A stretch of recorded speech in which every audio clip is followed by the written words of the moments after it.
Now here I have three different sequences that I've downloaded. You had to do this as a separate assignment. So here, let me explain the three sequences I have, and we're going to use dotplot to analyze them. So the first one is GPX1 on chromosome 3. So this is the larger piece. Notice how this says ref-seq gene on chromosome 3. So this is the gene, it's DNA.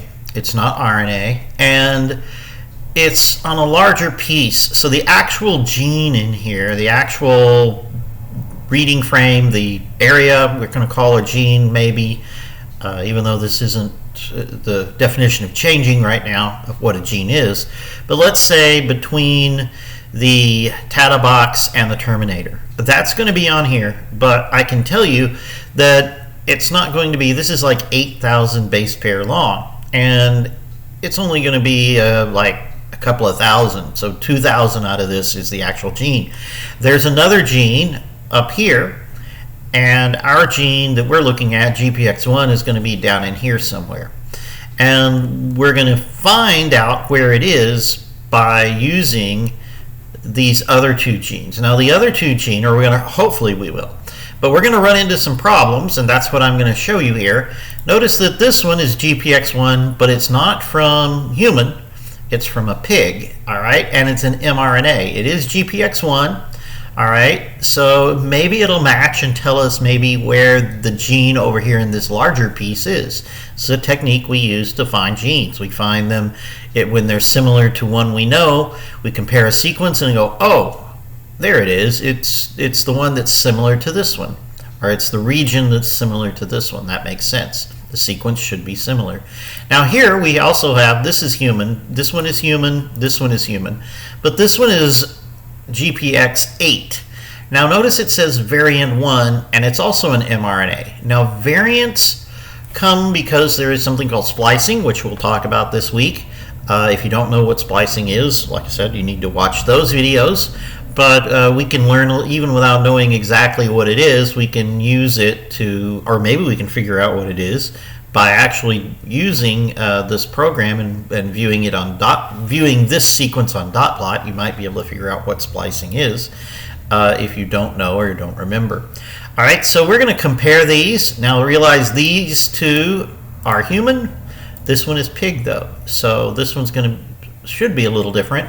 But maybe not. This one is version 8. This one is the more recent one found. It's in the brain only. This gene is not activated in your regular cells like in the rest of your body. Only in your brain does this one work. GPX1 works in things like the liver, a lot of your digestive system, things like that.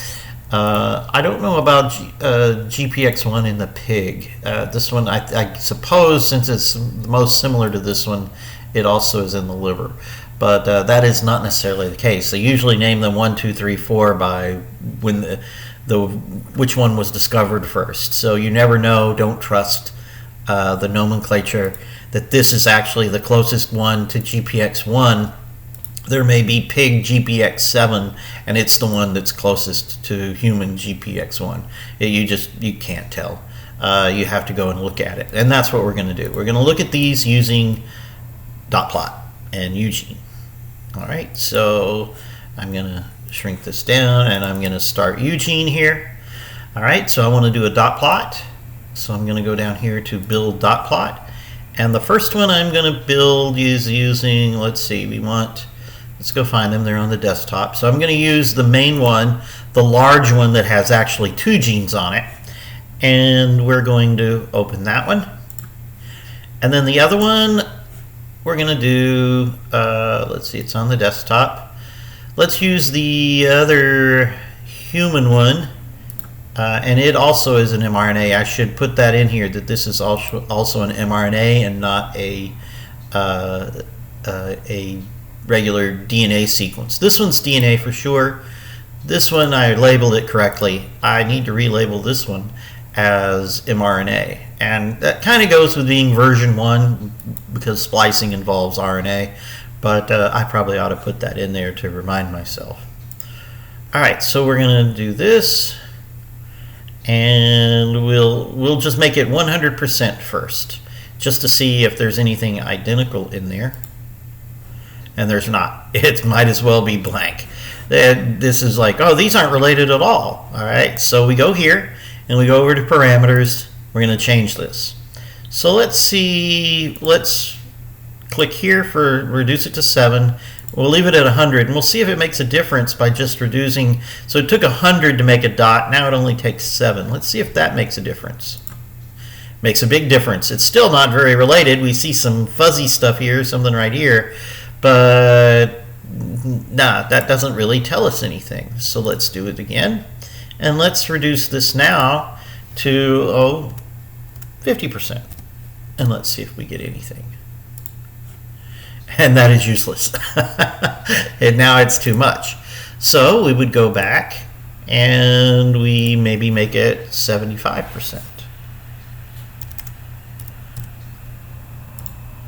Still not very useful. Remember, we're looking kind of for that diagonal, or maybe a diagonal with some gaps or something longer than that. So I go parameters. Let's make it 85%, and let's increase this. Let's make it 12. Let's just see what that does.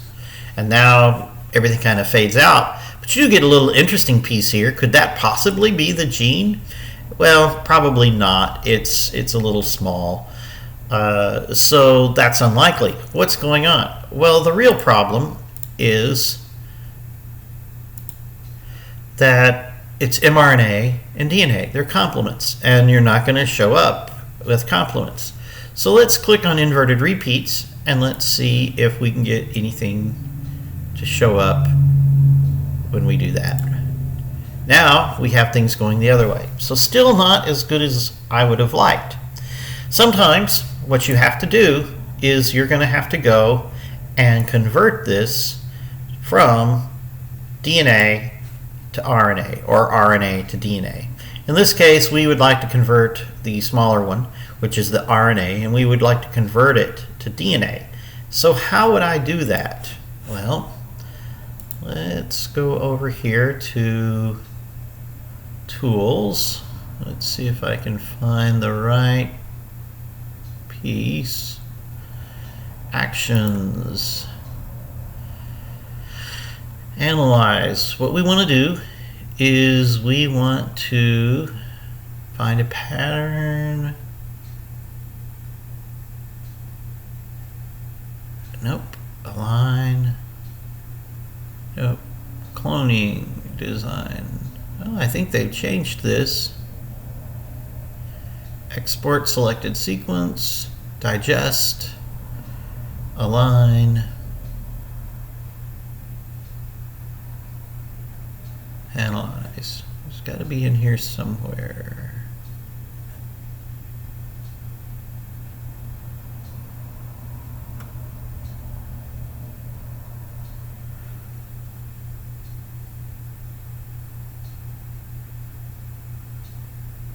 Cloning.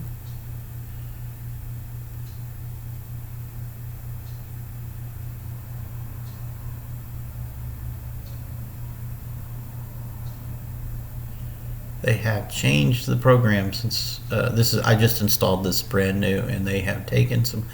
Usually it should be in here.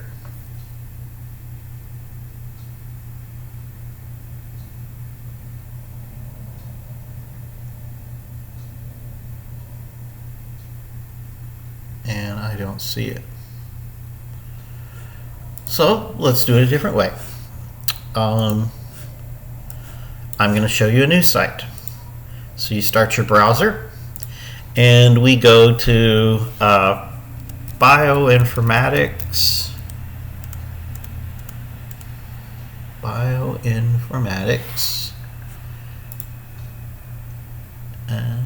And let's do .org SMS.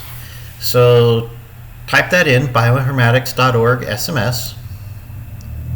I would have liked to have done this all in one program, but this is an old school kind of program, mini programs.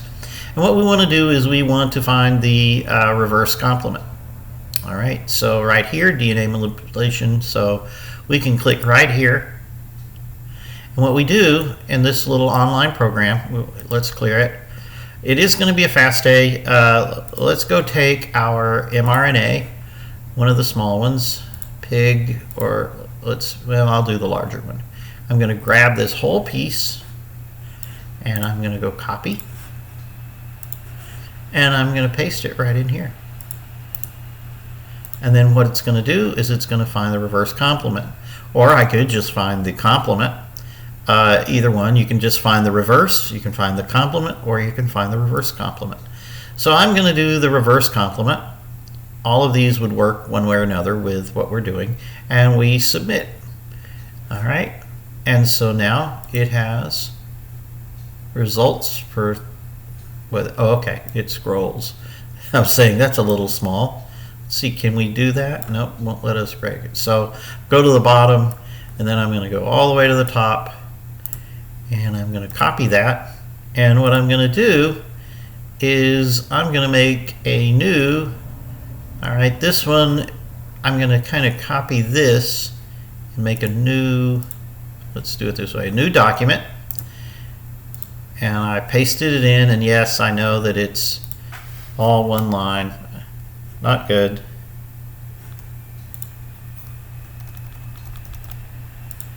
Oh, it's taking its time here.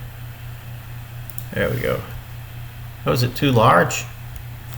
Oh, my computer, it seemed to lock up my notepad. That's not good. Might have to redo this video. Alright, let's close this. It's not responding. Oh.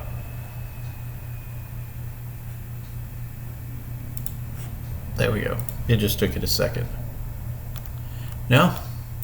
Still locked it up. I'll have to force quit. Close without saving.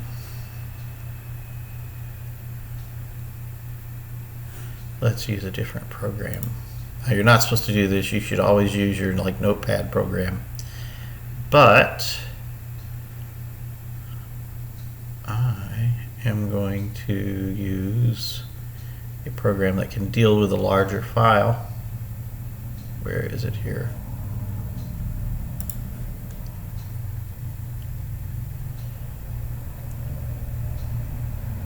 Actually, you know, I could use Eugene to do this too.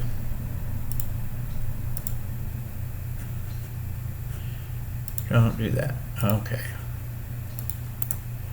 Now I'm going to paste. Alright, so here's my sequence, and then I'm going to do this. I'm going to go back up here. We're going to open one of those smaller ones. Let's see, where were we? We were doing this one. So I'm going to take that. I'm going to take everything but the mRNA. In other words, we're going to take this, and we're going to copy this, and make our new. Alright, and then we're going to go reverse complement to the mRNA. So in other words, I'm telling you that this is what we're doing, and we're doing the reverse complement. Now, I know that's a lot, and that's actually in the second line. But we're also going to save this, so save as. Now here is where I have to save this as a text file. So you have to go down here and make this text only. Alright, so I've saved it as text, and I'm going to go GPX8-V1 reverse complement RC of dash mRNA. So this is the reverse complement of the mRNA. Alright, so save. Use text format. Now your program is going to be completely different, but that is a way to solve this problem. Now here's our original GPX8. Here, Now let's go see. I must have saved this in documents. So this is getting convoluted. Yes. So we also want to rename this to FastA. All right. So now I'm going to cut this one and put it on the desktop. All right, and now we can redo our dot plot, and maybe we'll see something more than just this. So I'm just going to kill this one. All right, and we're going to do a new dot plot. All right, build dot plot. And what I'm going to do is I'm going to do my C3. And now I'm going to go over here, and I've got my new one that's a reverse complement. So what do you think? You think maybe it'll show up now? We'll find out. All right, and what do we want? I'm going to take the 100% and 7, and we'll see what we get. And we do get something. But where do we get it? Is it where we think? Well, down here is the chromosome 3, and I'm going to tell you that the gene should start somewhere around here. We should see a line somewhere in here. We're not seeing that. So no, this is not working. All right, so let's go and change our parameters. Let's add search for inverted repeats. Well, this is in the right spot, but look at this over here. So we should be seeing something right in here. Actually, it should be right in here. We're seeing a little bit, but it's not too much. So let's change our parameters some more, and maybe we can get something. Let's do 12. And let's reduce this back to 0.85. And let's see what we get now. Well, it cleared out all the mess, but still we're only getting this stuff up here. These are not very similar, is what we're finding out. And even with the reverse repeats, all right, and direct repeats clicked, we're not getting much. So there are limitations. All right, so I'm going to go, let's go, I'm going to try one more. I'm going to go like 32, and I'm only going to require 70%. Very low. We might get a all black screen. That might be too much. Nope. We see some things. There obviously is something going on, but not enough for us to count it as a whole gene. These are probably transposons. We don't know about those yet, but we should see a solid line, you know, somewhere right in here, because I know this gene. So in other words, these are two different for us, version 8 and version 1, for us to actually detect it using this method. All right, so what can we do? Let's compare it now to, we went through all of that for almost nothing. So now let's go to GPX, let's go to our C3, which is the big one. We're going to go, nope, let's not do that. Let's go and look at our two mRNAs. This one, the pig one, all right, and the GPX version 1. So these two are from different organisms, all right, GPX1 in pig mRNA, and the GPX8 mRNA from human. And let's see if we see anything here.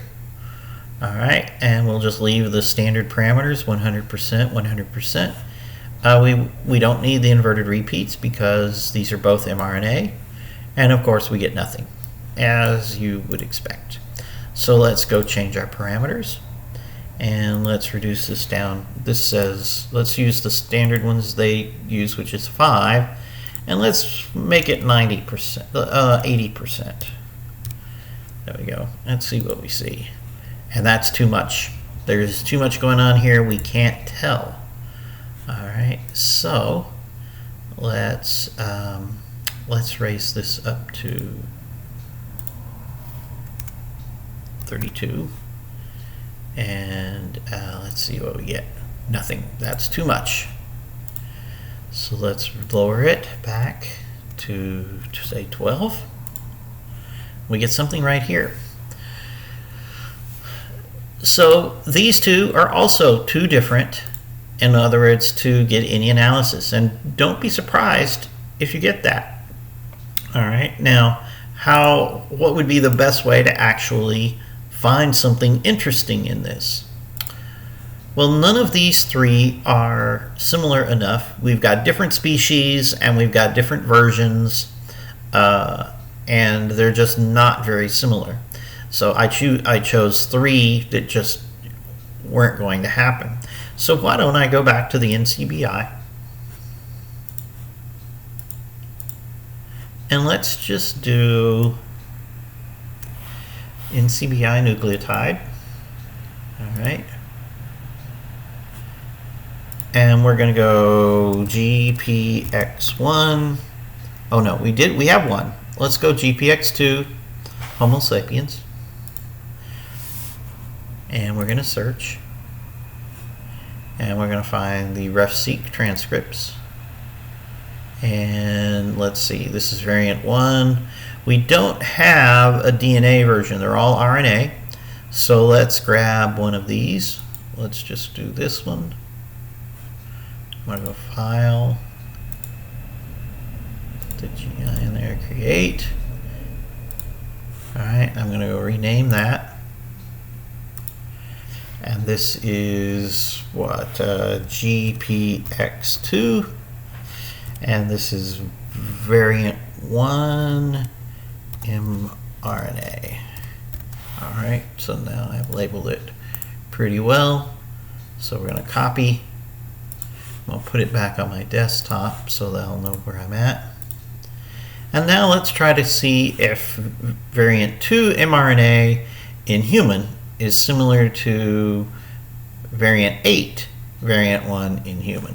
So we're going to compare the 8 and the 2. Now I know the 8 was hard to find, so I have a feeling that 8 doesn't look very much like the others, and maybe that's our main problem. But I'd like to do one more just to see. All right, let's close this. What we find. Alright, so we're going to go to variant, let's see, we want human, so that's this one, variant 1. And then we want 8, variant 1, but we want the one that is not the reverse complement. So both of these are RNA, so let's go here. So we're going to start with our 100% and of course nothing, and that's normal. Alright, so now we reduce the parameters and we get a lot. Alright, now we're going to go and change the parameters again.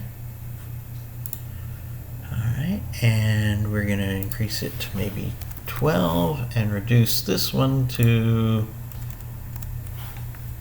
80. And we get a little bit right over there.